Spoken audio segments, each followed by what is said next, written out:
88th North London derby on Super Sunday live from the Emirates. Arsenal are unbeaten in 6 against their great rivals, with Spurs looking to do something which they lasted in the Premier League 15 years ago, and that's beat Arsenal on their own patch. Now, both sides may go into the game depleted in numbers. Spurs find themselves top of the injury list with 10 in total.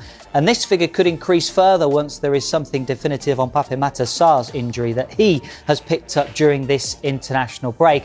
At the moment, Spurs are without 6 senior midfield players, midfielders represented by the red colour there, and that includes James Maddison and Dejan Kulusevski. As for Arsenal, they find themselves second on the list with 7. That includes 2 big problems at the back as we wait for updates on centre-back Gabriel and the current starting left-back Riccardo Calafiori. So the first question for Jimmy Floyd Hasselbank is that heading into this fixture, which of these sides is going to be most impacted by injuries? Nice easy one to start with. Yes. Wow. I think Spurs.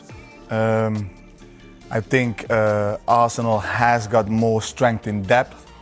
Yes, they're still missing big key players, but I think for Spurs it is harder to replace them. So I think they will be affected more by it. One of those big key players for Arsenal we're waiting for is Gabriel, and David Ornstein reporting in the last couple of days he could be out for between 1 to 2 months. Nothing from the club yet. We're waiting for concrete news. If that is the case, if it is the worst case scenario, how hard does that hit Arsenal and their hopes? He's massive for them. He's their leader. He's their rock at the back. Him and Saliba, they work so well together. Yes, they have Masquero, who came from Valencia, but then still, Gabriel is different quality, and he brings also goals. Important goals, with their set pieces and stuff. So it will be a big miss. We're going into December, January, where a lot of games are going to be played, and you need your best players. I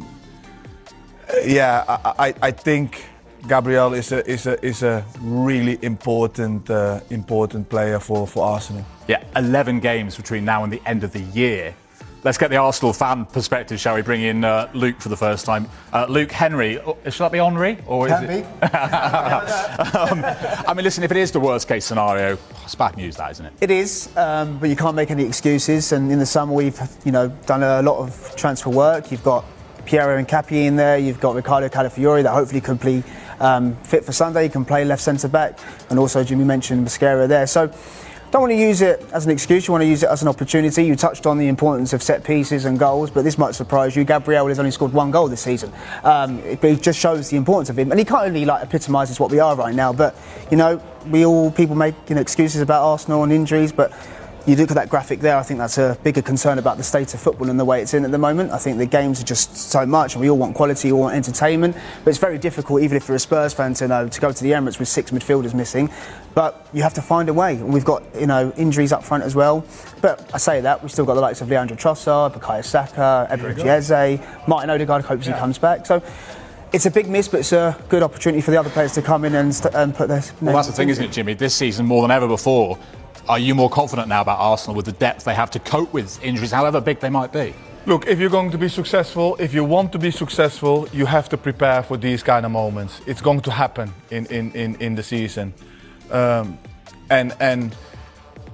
you still have to win. As you just said, they have spent a lot of money in the summer. They have got in every position. They have got really 2 really good players. So it should not be a problem. The only thing is the momentum and how everybody plays with each other. That's going to be the only problem, because some of them won't have a lot of games behind their belt. But then still, it's at Arsenal. They play at home. You think that they should be still very dominant and should be able to beat Arsenal, to beat Spurs. Especially a Spurs with so many injuries.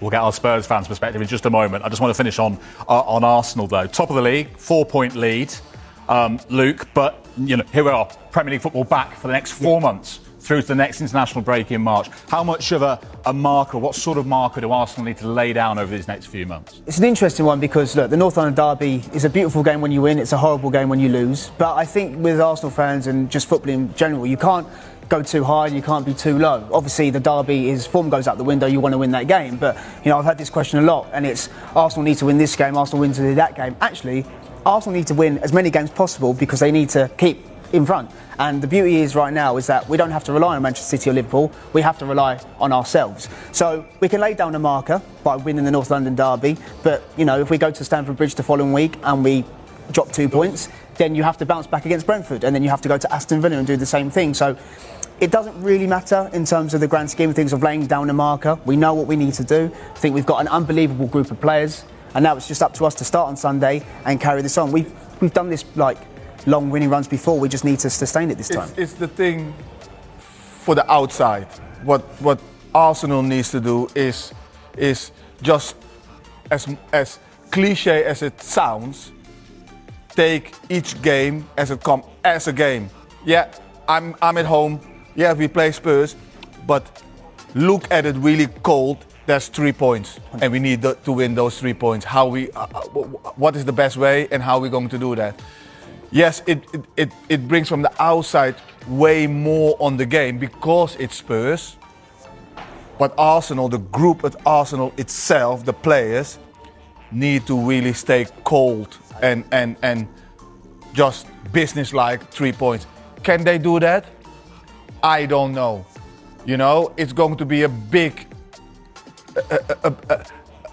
ask after Sunderland. I was just going to say. And not winning there and having that setback. Yeah. How are they responding to that? Yes, there is 2 weeks between it, but in the past they haven't really responded well with disappointment. Well, that's what I was going to So say. for me, that is going to be those issues.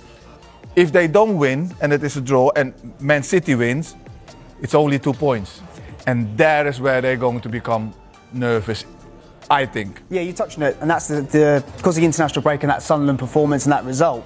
It's funny because, the weeks before that, we were talking about Arsenal not conceding shots, Arsenal were head and shoulders the best team in the country, and then all of a sudden we see the performance from Manchester City, and then the next sentence is, should Arsenal be looking over their shoulders and worrying? That just shows how football can change so quickly, so we just need to put our heads down. Let's say, beautiful game, North London derby. It's the best game to have after a sort of a setback, and that's what you want with the fans there. Half or kick off if you win, and that's what we need to do. But and then you carry that on to Wednesday. Can't forget the importance of that. Bayern Munich at home. That's a really good game for us. And then Chelsea. So it's a big week, but in the Premier League they're all big weeks. So yeah, I'm looking forward to it. Obviously, I think it's going to be a home win. No, some things never change. It's a North London. Yes, welcome back, Arsenal. Spurs, Bayern Munich and Chelsea. That's a mouth-watering way to return, isn't it? Jimmy, let's look at the Spurs angle then before we talk to our Tottenham Hotspur fan. Their last 4 Premier League wins have all come away from the Tottenham Hotspur Stadium. Might it actually suit them that this is at the Emirates? Yeah, it's because they set up a little bit different. The Spurs of before has always wanted to be a little bit open and wanted the ball, play a little bit more. The more you play, the more on the transition you're open and they don't defend that well. They are a little bit more solid, especially away from home. They are not really obsessed with having too much possession. If they have possession, we keep it, but we are not really that bothered about possession.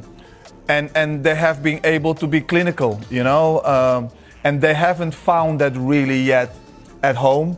But away, I think they're playing a little bit different, a little bit of weight off their shoulders, and they're getting results. So it is going to be a dangerous game for Arsenal. It is going to be even though they have got lots of injuries, it is going to be a dangerous game for Arsenal. Let's bring Daniel in, our Spurs fan. You'll notice that Joe, the Palace supporter, is sitting between our Arsenal and Tottenham fans, just to make sure they play nicely. Daniel, how do Spurs cause problems for Arsenal this weekend? I think it's mostly down to how we attack their back line. We now could probably assume that Gabriel might be out for this game. It's most likely going to be the case. So if that is going to be the case, we need to make sure we attack that back line as fast as we possibly can. From what I've noticed so far this season, we've started quite slowly. It's not been the best football, but we've been trying to grind out results, especially our away form. It's been really, really good compared to when we're at home. So I feel this might be the best litmus mark of ourselves to really kick on, really show that we can compete with the rest of the top four, but especially against our arch rivals. I know we could probably put in a good performance, and I expect that we definitely will. So literally, let's wait and see, but I have high hopes that we'll definitely at least grab a result. I think this is going to be the first North London derby since 2014 where Tottenham aren't going to be starting with either Harry Kane or Son Heung-min.